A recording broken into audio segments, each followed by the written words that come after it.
Bəzən elə bağ evləri olur ki, 5 sotda tikilir, amma 3 sot kimi görsənir. Bəzən də tam tərsi, 3 sot da 5 sot kimi görsənir. O necə olur? Düzgün planlaşdırma ilə. Bugün belə bir bağ evindən salamlayıram sizi. Şuvalanda 3 sot, 2 mərtəbə, 160 kvadrat çıxarışlı bağ evimiz elə bir şəkildə planlaşdırılmışdır ki, yaşıllıq zonası olsun, girişi olsun, hovuzumuz olan hissələr hamısı ərazini böyük göstərir, yeri yerində quraşdırılıb.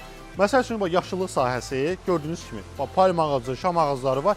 İstəyən olsa burada yaşıllığı çox artıra bilər. Hovuzumuz 3 metr enidir, 5 metr uzunluğudur. Şəlalə effekti də yanında, rəngli, arxasında da mebel dizaynı ilə, hansı ki, manqalımız həmin dizayndadır. Həmin istirahət zonasının yanından rahatlıqla mətbəxə keçid edə bilirik və bu qədər böyük söhbətgah burada yaratmaq olar. Əlavə olaraq bildirmək istəyirəm ki, evimizin sağ hissəsində orada təhlükəsizlik baxımından kombimiz oradadır. Məsafəmiz də böyükdür, rahatlıqla ora keçə bilirik.